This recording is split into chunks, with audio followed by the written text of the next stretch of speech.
Polska może zbudować elektrownie jądrowe w Bełchatowie i Koninie naraz. Były minister energetyki Ukrainy został zawieszony przez aferę korupcyjną. Cios naftowy USA w Rosję dopiero zaboli i jest szansą na derusyfikację pomyśli Polski. Jest 13 listopada 2025 roku, nazywam się Wojciech Jakubik, a to jest codzienny przegląd informacji sektora energetycznego i paliwowego Energy Drink. Zapraszam.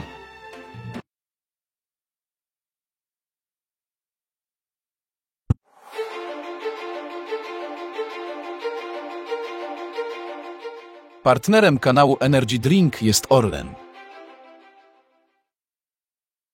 Zaczynamy jak zawsze od informacji dnia. Cios naftowy USA w Rosję dopiero zaboli. To okazja do derusyfikacji, pomyśli Polski. Nowe sankcje USA pozbawiają Rosjan już kolejnych petrodolarów, ale ich destrukcyjny wpływ będzie w pełni widoczny dopiero po 21 listopada, kiedy wejdą w życie. To okazja do derusyfikacji w regionie, pomyśli Polski. Amerykanie wprowadzili 22 października sankcje wobec Rosnieftu i Łukoila, największych spółek naftowych w Rosji. Wchodzą w życie 21 listopada, ale już teraz oddziałują na Rosję. Ten wpływ wzrośnie po ich wdrożeniu. Przecena rosyjskiej ropy Urals w portach bałtyckich jest najwyższa od początku roku. Wynosi już prawie $20 na baryłce. Rosjanie muszą ustępować z marży przez ryzyko sankcji drugiego rzędu przewidzianych w restrykcjach wobec Rosnieftu i Łukoila. Rosjanie są zmuszeni do zmiany łańcuchów dostaw, poszukiwania nowych pośredników i płacenia im więcej za usługi. Źródła Komersanta informują, że średnia przecena mieszanki Urals względem Brent w kontraktach Free on Board w Primorsku i Noworosyjsku sięgała $19,4 za baryłkę.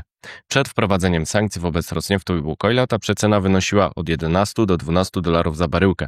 Nie jest jasne, jaki będzie wpływ wejścia sankcji w życie. Rosyjskie Centrum Indeksów Cenowych przewiduje wzrost przeceny do $16, a nawet $18 za baryłkę. Sytuację pogarsza spadek cen ropy, które tąpnęły z około $65 do $63 za Brent 12 listopada, po tym jak kartel OPEC podniósł prognozę nadpodaży w 2026 roku, pomimo zapowiedzi pauzy cięć wydobycia w OPEC+. To wizja dalszej nadwyżki ropy na rynku, która będzie obniżać dalej cenę baryłki. Przeceny mogą spaść w razie ustabilizowania rynku i znalezienia nowych łańcuchów dostaw przez Rosjan. Komersant przypomina, że sankcje USA wobec Gazprom Nieftu wymagały 2 miesięcy na dostosowanie. Klienci Rosjan zachowują ostrożność. Według Bloomberga 5 rafinerii indyjskich nie złożyło zamówień na grudzień. Odpowiadają za 2/3 eksportu rosyjskiej ropy do Indii w 2025 roku. Wstrzymały się także chińskie Sinopec i PetroChina. Rosjanie zarobili na sprzedaży gazu i ropy w pierwszych 10 miesiącach 2025 roku o 21,4% mniej rok do roku, czyli 7,5 biliona rubli. Ten trend może się pogłębić wraz z wejściem w życie sankcji USA wobec Łukoila i Rosnieftu. Nadchodzi także wyprzedaż aktywów Łukoila w Europie. Nie powiódł się plan sprzedaży ich na rzecz Gunvora, podejrzewanego o dalsze związki z Kremlem. To firma założona przez współpracownika Władimira Putina, czyli Genadija Timczenkę. Reuters donosi o zainteresowanych aktywami Łukoila na całym świecie. Trwa wyścig z czasem, bo brak rozwiązania w rafineriach w Bułgarii i Rumunii może uniemożliwić ich pracę od 21 listopada. Rządy tych krajów pracują nad nacjonalizacją aktywów. Rosjanie mogą próbować ocalić swe wpływy poprzez wprowadzenie zarządu powierniczego na kształt rozwiązania znanego z rafinerii Schwedt w Niemczech. Rosyjski Rosnieft ma tam 54% akcji zarządzanych przez rząd w Berlinie w ramach mechanizmu tymczasowego, przedłużanego już prawie 4 lata. Jednakże USA dały Niemcom ultimatum w tej sprawie i pół roku na znalezienie rozwiązania długofalowego. Rosjanie mogą próbować grać na czas, zabiegając o przywrócenie ich kontroli nad aktywami w razie porozumienia o zakończeniu walk na Ukrainie. Z tego względu istotne jest doprowadzenie do derusyfikacji z wykorzystaniem sankcji USA wobec Rosnieftu i Łukoila. Wyprzedaż aktywów rosyjskich, jak udziały Rosnieftu w rafineriach niemieckich, to szansa na usunięcie wpływów Rosji w tych aktywach strategicznych. Z punktu widzenia Polski istotne jest wyrugowanie Rosjan z rafinerii Schwedt, a także Bayern Oil i Miro.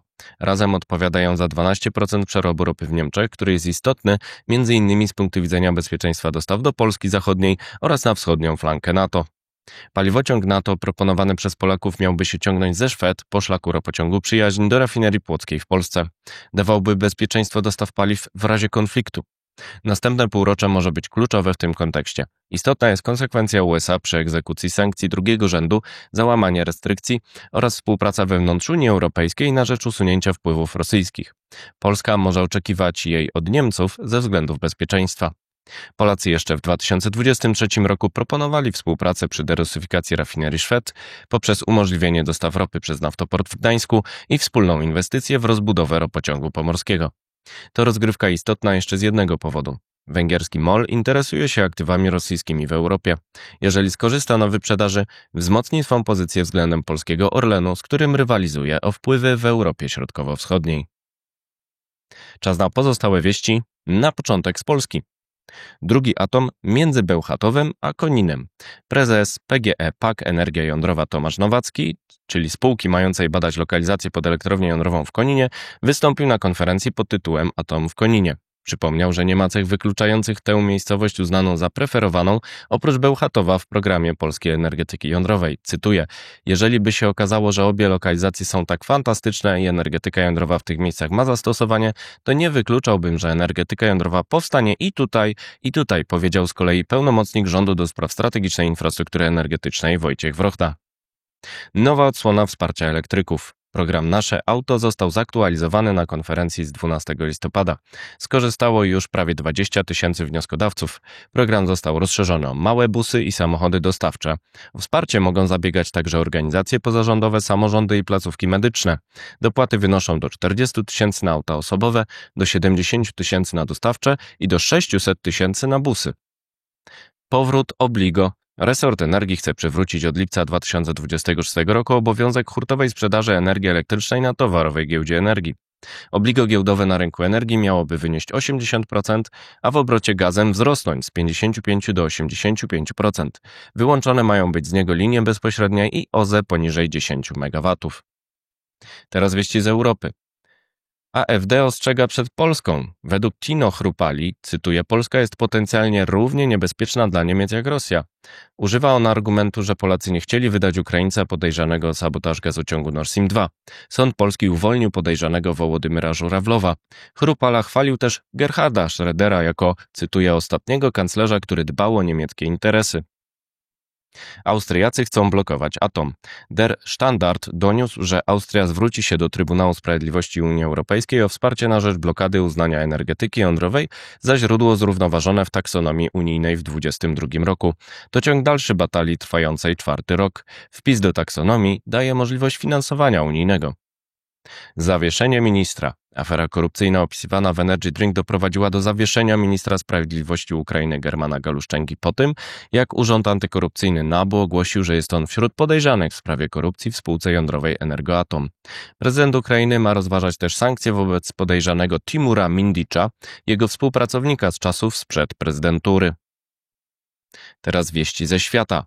Atom na zgodę. Kazachstan ma podpisać z Rosją umowę o budowie elektrowni jądrowej. Temat padł podczas wizyty prezydenta Kasyma Żomarta Tokajewa na Kremlu. Rosatom ma stać na czele konsorcjum budującego reaktory w Kazachstanie. Ruszyły już pierwsze prace przygotowawcze. Odwrót z Chin. General Motors z USA chce usunąć zależność od łańcuchów dostaw z Chin do 2027 roku. Ta amerykańska firma motoryzacyjna poinformowała dostawców, że do wtedy mają czas na znalezienie alternatywy. Chodzi o przeniesienie części produkcji do USA oraz zmniejszenie zależności od Chin, ale także Rosji czy Wenezueli.